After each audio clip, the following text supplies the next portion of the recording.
Hello everybody, welcome back to Solid Driver. This is probably the most important video that I'm going to have to offer for you. This is the video on positioning. There's a lot of drivers that don't understand how positioning works, and the ones that do keep it to themselves. This is the kind of stuff that veteran drivers don't want you to know, and it's because you're going to be cutting into their profits by using this information I'm about to tell you. So I'm going to try to clear all this up for new people and veterans alike. There's some older drivers that have been out there doing this for way longer than I have and don't understand how positioning works. So I'm going to try to explain all of this in simple terms. I'm going to use a bunch of examples so people have a better idea of how to position themselves to get rides in busy, oversaturated areas. Check out soliddriver.com, hit the start driving button. It takes care of all the promotional stuff for you. You don't have to type in any codes or anything. It does it all for you. Get a sign-on bonus just by clicking start driving. Okay, so a lot of these screenshots are from the Uber Rider app, and they have this little green indicator in the middle of them. Just ignore that. I'm not actually pointing anything out with that. It's easy to simplify things and just say, oh, it's by proximity. But that's not actually true. The driver that gets the ping is not actually the nearest driver by proximity. It's the nearest driver by route. So I'm going to show you an example of that. What you're seeing here is two cars side by side in the same parking lot. Now, here's a little zoomed in. This little square is the gentleman's club that we're trying to get passengers from. As you can see, gentlemen's clubs don't show up on Google Maps, so make a point to learn where all these places are in your market. This little teal circle shows where I am actually at. That's my physical location. But you can see here my car is on the street. Routing is done from where the car is positioned, so it's always going to be from the street, not the parking lot. If you see a car not on the street, it's probable that that driver is spoofing their GPS location, but that's a whole nother thing. For right now, I just want you to realize that in a legit scenario, the car is going to be on the street. And in the Rider app, you'll see your physical location as the teal dot.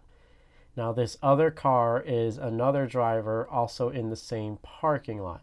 Now, who do you think is closer to the club? Now, clearly I'm physically closer. However, if someone pings from that club, I'm not going to get the ride. Why is that? Because this is what happens when Uber routes. What we have here is a one-way street. This is a freeway on-ramp right here. So in order to get to that location, Uber thinks I have to drive way up here, exit, make a U-turn, come all the way back down, make another U-turn, and then get into that parking lot for the club. Which is crazy, but that's the way it is. That's the way it routes. This other car isn't so far up the street where this is going to happen. So when Uber routes them, they're just going to turn directly into the parking lot. The smart thing to do would actually be to park down here, so your car shows up on this road. That way when it routes, it's just going to have you go around the corner and be there. Now you have a significantly shorter route to the club. You can also easily be routed westbound or southbound from this position. Going back to the same example, say somebody wanted to ping from Frankie's restaurant down here. Now in that case, I'm going to be the closer one. Because just like me, it's going to route either of these cars to go way up here and then come all the way back down.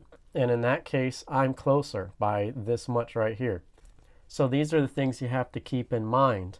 It's not that Uber is penalizing you for whatever reason you've dreamed up. It's simply the way it routes. Now, there is one other scenario where you might get confused, and that's when it comes to destination filters. Let's say you have everything figured out. You know that you're the closest driver by route. Someone pings from the club, and some guy way down the street gets the ping, and you're like, what? Or maybe you have the passenger in your car and you're like, okay, well, just request a ride, it'll give it to me. And then some guy way down the road gets the ping and not you. And you're scratching your head and you're losing your mind. Why is this? Why is this?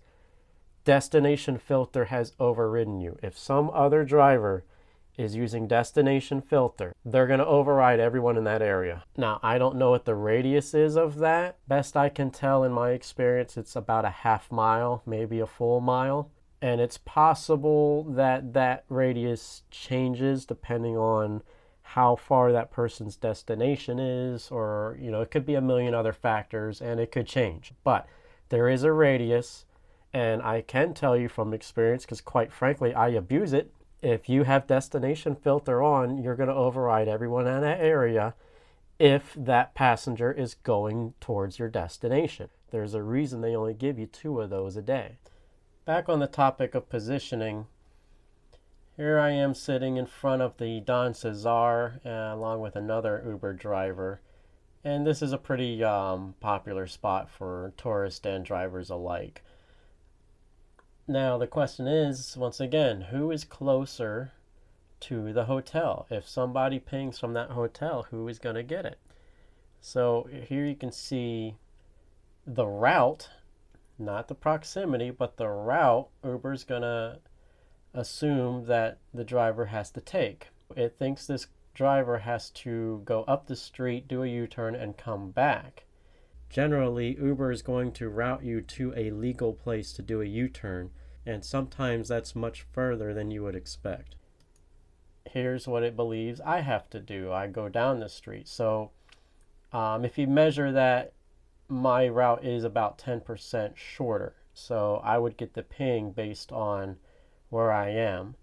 Now, what's funny in this particular situation is, here's the route you actually have to take. There's actually a bridge here that goes over the main road up to a second level where the roundabout is for you to pick people up. So Uber's got this entirely wrong anyway, but you got to know these things. You got to figure out how it's going to route and position yourself accordingly if you're, serious about getting a ping from that particular hotel.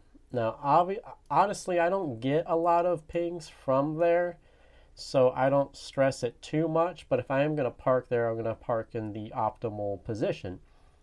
Now, here's a wider view. I think this is actually a different day. And you can see I've got many cars around me. And something you need to do while positioning is learn to visualize your coverage area. So you can see here, this is just my rough calculation of which cars have coverage of what roads. And you'll see the pink car there.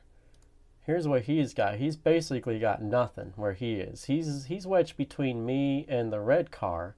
He's only going to get pings along that road between, from halfway from where he is to me and from halfway from where he is to the red car, which is basically nothing. He's not going to get a ping there.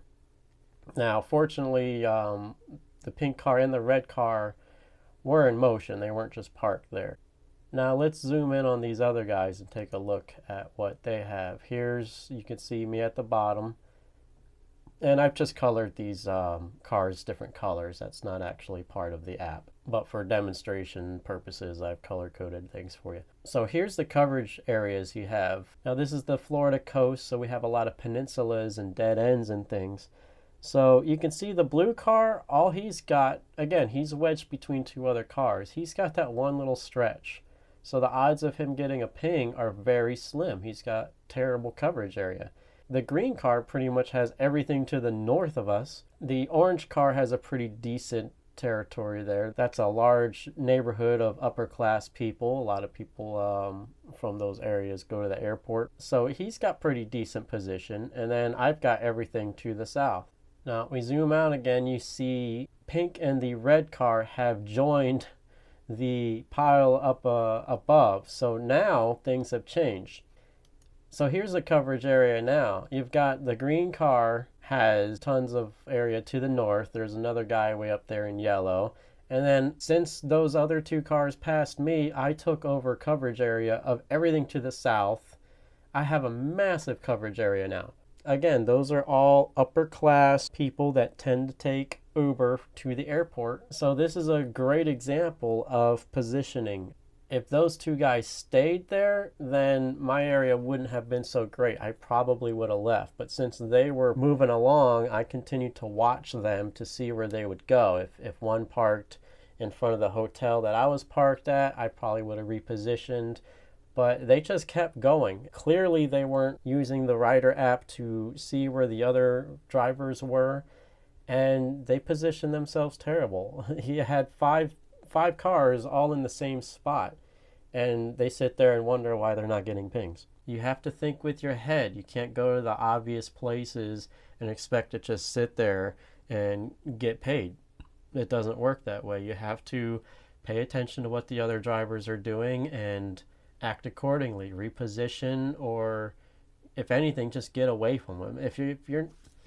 If this all sounds too detailed and nitty gritty, you can simply just drive away from where you see other cars. I mean, that's the most basic advice you can take away from all of this. So here's an example of that. You see all the cars are pretty spread out. Nobody's too much on top of each other. There's those three guys in the middle there. And I'm parked there at the bottom, fairly out of the way of everyone. See, this is a good spread. If all drivers were to get organized and the saturation wasn't so bad, this is how it would look ideally at all times. Unfortunately, that's just not the reality. This was probably 4 o'clock in the morning, and there's only a few of us out there at the time. Here's another example. This is at St. Pete Clearwater Airport. Unfortunately, since this screenshot was taken, they have added a first in, first out queue. So this advice doesn't apply to this particular airport anymore. But if you have a small airport or some other hot spot, it could be a club, a hotel, whatever. If you see 10,000 other drivers all parked somewhere and you can get between them and the facility that you're trying to get pings from, and again, keep in mind how it routes. Sometimes it's going to route you silly, so you have to bear that in mind. But this is a perfect example right here. And honestly, this is probably why they put the queue in the airport, because people like me would park right there on the curb at arrivals and get all the pings. Here's another example, and I see this constantly. Drivers think they're taxis and they just troll the major roads, and they wonder why they don't get pings. Well, look where they are versus where I am. Now, my car is not showing up on this map because I was either offline at the moment or I had my destination filter turned on. But the point is, I'm in a neighborhood where at this time of day, people are wanting to go places. So I parked right there.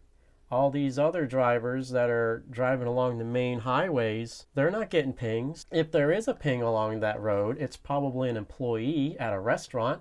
Picking up employees at a time of day when there's better trips available is a bad idea. Most people do not work far from home, and they're competing with each other. Meanwhile, I've got this entire neighborhood all to myself. That's strategy, guys. That's how you have to think.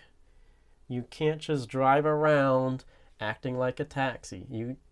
First of all, you're burning gas if you're driving around. Second of all, you're in terrible position. You have to get in position that beats out the other drivers. And like I said in the beginning of this video, other drivers probably don't want you to know this, but we are competing with each other. And we have to beat out each other, unfortunately. That's the nature of this job.